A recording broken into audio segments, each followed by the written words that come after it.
It seems that with him, he is either the bear or the mouse, and we haven't really managed to get anything in between yet. You don't wait for me, 'cause I keep breathing fire. I won't wait for you, 'cause you keep telling lies.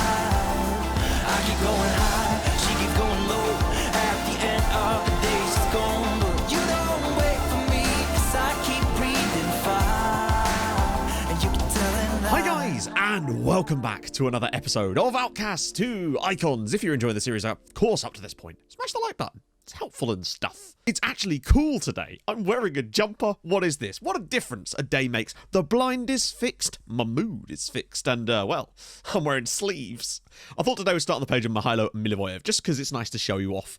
Show you off? Yeah, show you off, Mihailo, you beautiful, beautiful man. Also, I just want to quickly apologise for the fact that sometimes this screen will say plans on a load of stuff. The reason for that is because every time I switch saves between streaming and YouTube, I have to reload skins and stuff because of the faces.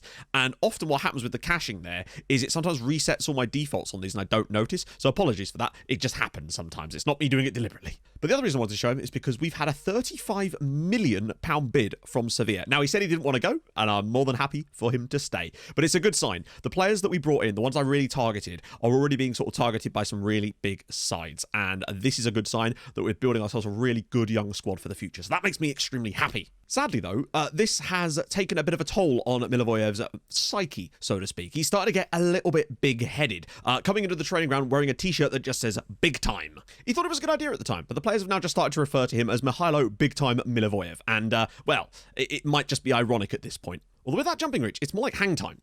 Now, we have just had the January transfer window. Not many moves for us, but many moves for many teams all around Europe. And if you want to stay on top of all your team's January transfers, and of course the summer ones too, then the OneFootball app is for you. You'll be the first to be notified when your team makes their massive new signing, or if you're Fulham, probably sells our best player, you know how it goes. And when the season does start, you'll of course be able to keep up to date with all the matches, with live up-to-date statistics, live matchday lineups, and all that good stuff. So once again, a huge thank you to OneFootball for sponsoring this video, and you could download the app for free with the link in the top line of the description.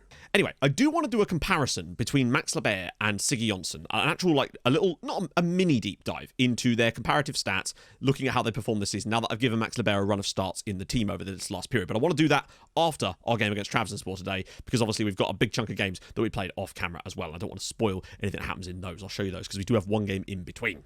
Also, a lot of you might have noticed there was a lot of comments about right-backs on last night's video. Some of you may have been a bit confused. That is essentially just a meme from the stream earlier that day, and I just told people to go do that, basically to confuse people. The reason for it, though, is when we got to the club on stream, we had literally no right-backs at the club, like not one, and a very small squad. So we decided to just spin it and play a system without a right-back, which you're seeing on your screen right now. It's madness, and it's actually working.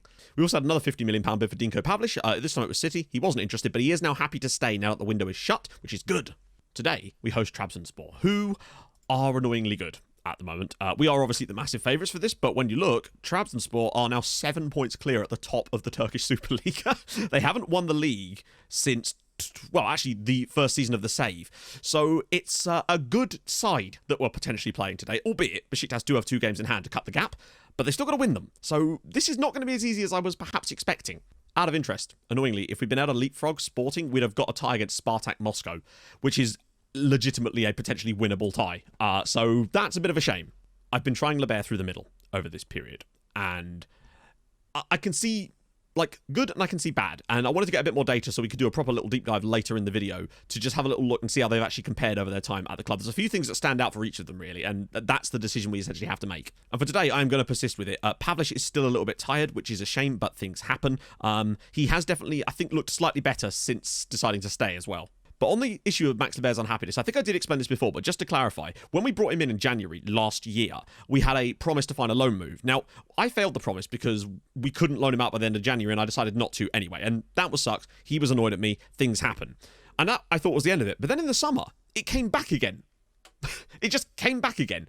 And I didn't notice it until I turned down a loan move to him to Anderlecht, where we didn't want to sell him, or we didn't want to loan him either because he was a first-team player. But the problem is, in that meeting, when he was upset at me for not loaning him to Anderlecht, he wasn't loan listed or anything, I then had no option to say, Max, you are going to play first-team football for us this season.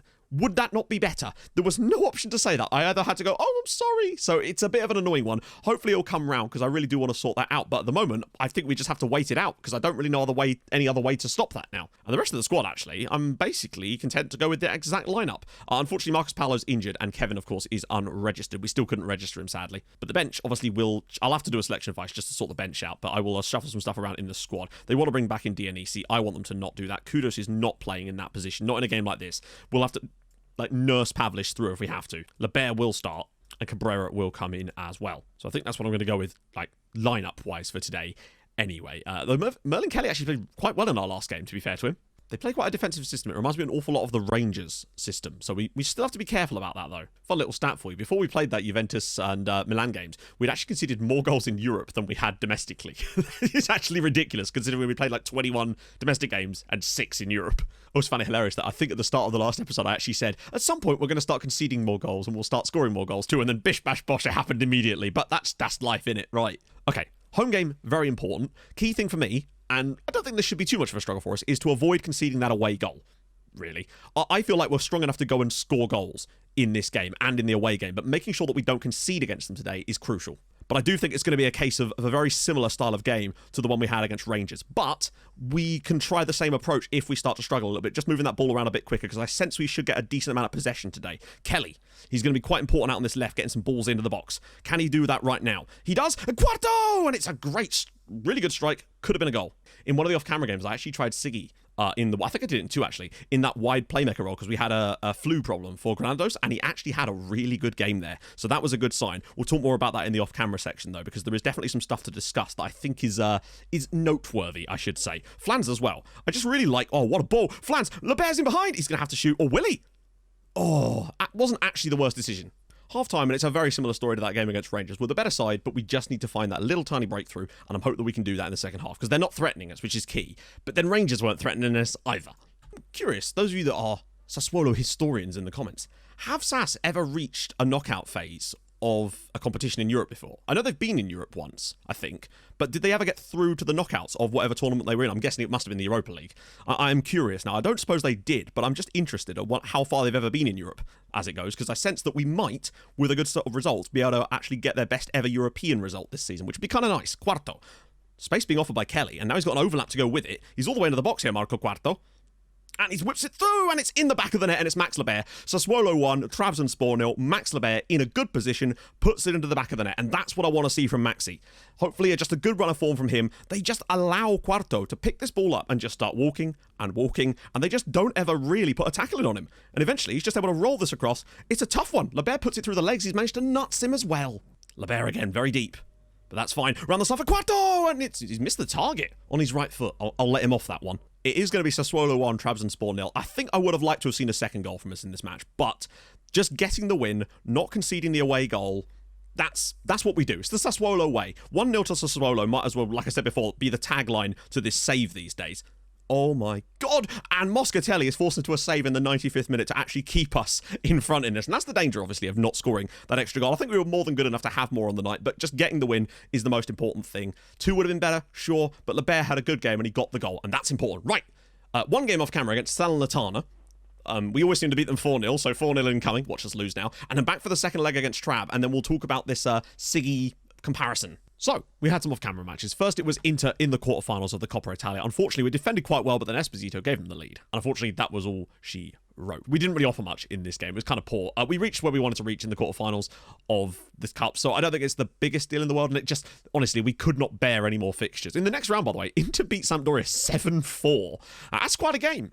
And with some tiredness still percolating around the squad after the cup, we sadly fell behind after 18 minutes against Fiorentina. Marziali was just able to dribble through everybody and ping one in off the bar. Not an ideal start, and we were looking really off the pace. Thankfully, though, on 27 minutes, Constantino gets the ball out on the right-hand side. A shot eventually deflects into the path of Nicholas Flans, and it was 1-1, and thank goodness for that. However, there was more to come, as directly after half-time, like from the kickoff, Fiorentina get the ball back again, just as we were starting to find a bit of a foothold in here. And, Kirov, great bottom corner goal, 2-1, 13th place Fiorentina. Not what we needed at all. But thankfully, 68th minute on the clock, Milivoyev's header, 2-2. We certainly weren't very good in this game. I don't think we deserved to score twice. Maybe not them either, but it just wasn't our best. And yeah, not fantastic, but this is going to happen when the fixture congestion starts back up again. We saw it before. But then, with a week's rest under our belt, we were much refreshed against Atalanta. Siggy onto with a lovely ball through the channel. Quarto picks it up, 1-0 on 39 minutes, and we just needed that to sort of settle ourselves. They then missed a penalty with a chance to equalise. Thank goodness they did that. But then on the 74th minute, Dionisi's ball in, Flans with another great header, 7th, I think, a goal of the season,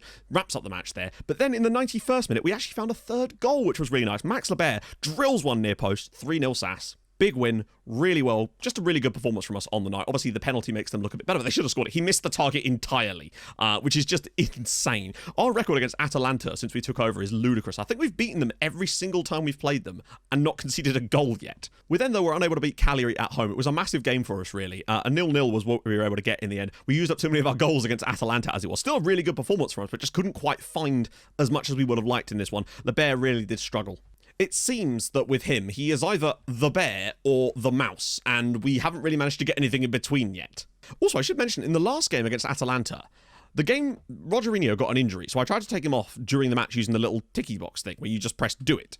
And then it said that he was taken off, but he was still clearly on the pitch. So then I ended up going in to take him off properly, and then when I went to make a third sub, the game claimed that that I'd already made all 3 subs because it counted his substitution off as 2 subs. So that very nearly cost us. Annoying to see that sort of stuff happen. And lastly, in our in-between game, we went away to Salernitana. And what was that I said? Oh yeah, we'll win 4-0 probably. And yeah, I did jinx it. Clementi, ball through, 1-0 Salernitana, their first shot after 28 minutes. And then we just couldn't really seem to grasp anything. Gave away a penalty for handball, which was superb. And it was 2-0 after that, just as we were starting to find a foothold. Then in the 87th minute, we were just dominating the second half mostly, but eventually the ball comes through here. Glavash gets us back in it in the 87th minute. It was a massively rotated side, obviously, with the Europa League on our mind, or Europa Conference League. But then, yeah, we conceded a third goal to them as Costable gets through here. It was 3-1 Salernitana.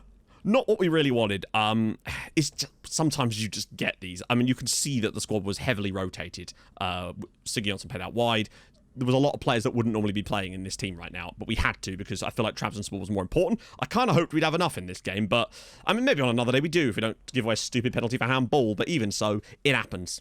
So that does actually see us slip down to 7th place in the league currently, but we're still right in the battle. It's really between Napoli, Cagliari, us and Milan right now for those Europa League spots. Roma have sort of solidified their space into the top part of the league. So we're in a battle with those guys. Our next game, though, is at home against second from bottom Hellas Verona. So that should be a good palate cleanser, hopefully, to get ourselves back up there. Not quite Udinese levels palate cleanser, although they have won 2 games. It comes down to this. We had a great performance in the first game, just couldn't quite get that second goal. But if we play as well as we did in this, as long as we don't do the Rangers thing again, I think we'll be fine. I also promised a little analysis between Siggy and Lebert. So I want to just sort of this is a little glimpse of the sort of things we do in our actual analysis videos, but you can just sort of see using our standard analysis view now that, you know, Lebert's got a decent amount of minutes, not quite as many, and obviously more sub appearances, which do drag certain bits around a little bit, but still. He doesn't make as many interceptions, but like a consistent amount, which could be a problem, but we're not sure. He wins more tackles, though, and actually wins more tackles consistently, too. We do concede a bit more with him in the team on average, and he does win a little bit less in the air despite being taller. His cross completion, though, is much, much better than Siggy's. In fact, double as good. Chance creation is useless.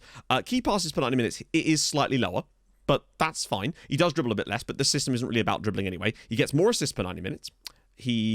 We score more goals with him in the team by around about 50%.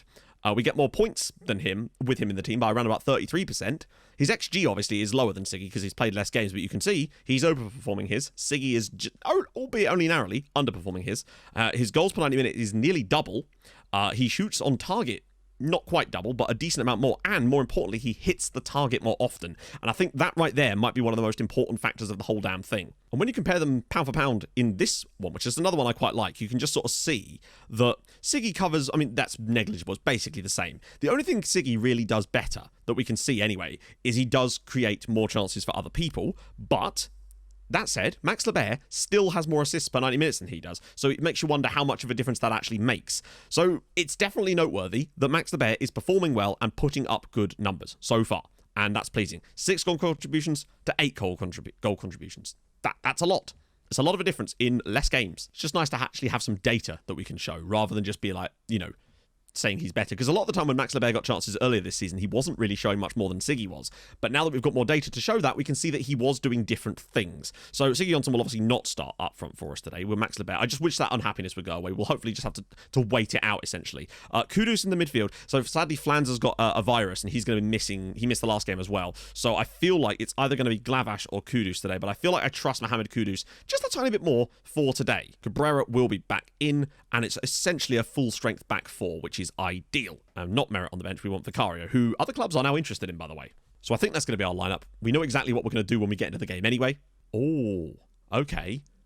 They look like they are coming to pick this up, so this could be very interesting given the form they're in right now. Plus side to this, though, is it might actually... Yep, they are playing it. The plus side is that it might make us a little bit more... It might give us a bit more space, and hopefully we can find a bit more of an opportunity to score a goal. Now, it will, in theory, make them more attacking as well, so we have to bear that in mind too. But hopefully Max Lebert can do the job for us. I want to see him get some consistent goal scoring, or at least continue to keep these numbers up.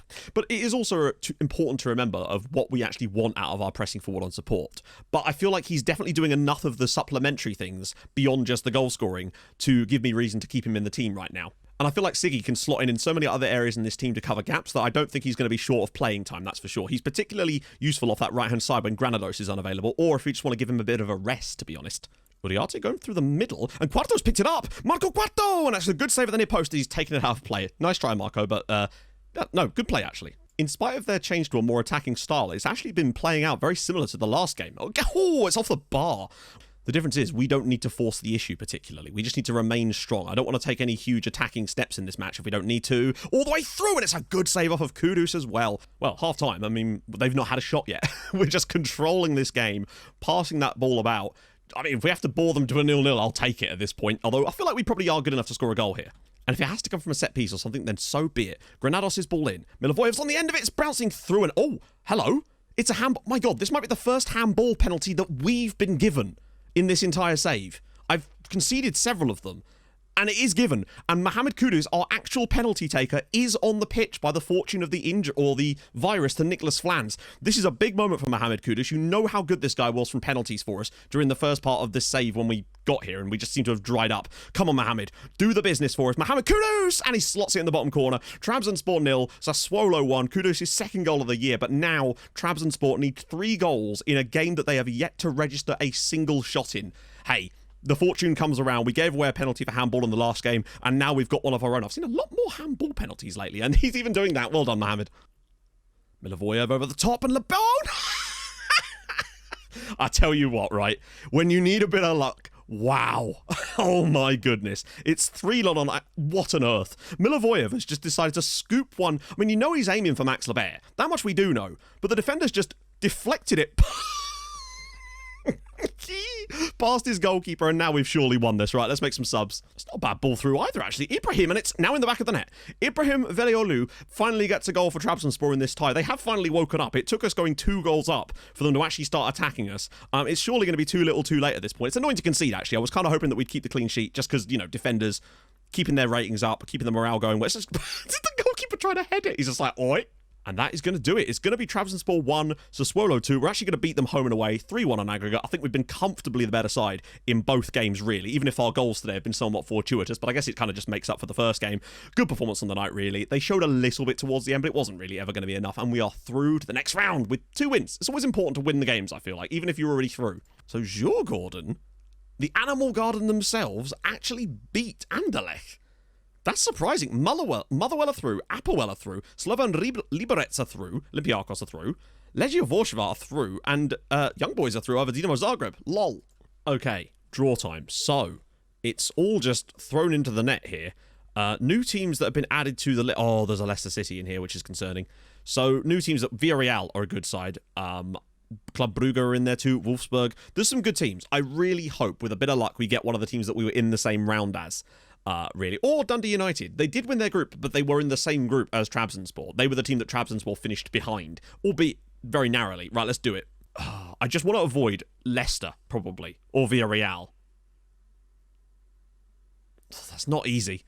It's not easy, but it could be worse, I feel like. Club Brugge, straight off the bat, we get our draw. Some interesting draws elsewhere as well. Olympiacos Villarreal is a good one, because that means one of the quite decent sides will go out. Djurgårdens and Dundee as well, because it means, you know, I mean, they were good enough to win their tie, but still, I feel like there's a good chance of some bigger sides going out here, as well as some smaller sides coming through, should we get past Club Brugge.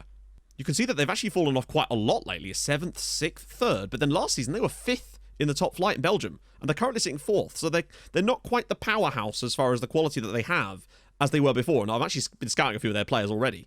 So, well, we know what's happening in the next video, then it's Club Brugge. I know it's a bit short space, but I want to show you these knockout rounds, because I feel like it's a new experience for us in this save, and, you know, we've got some winnable league games in there too. Bologna away is going to be tough, but Hellas Verona at home, Bologna away.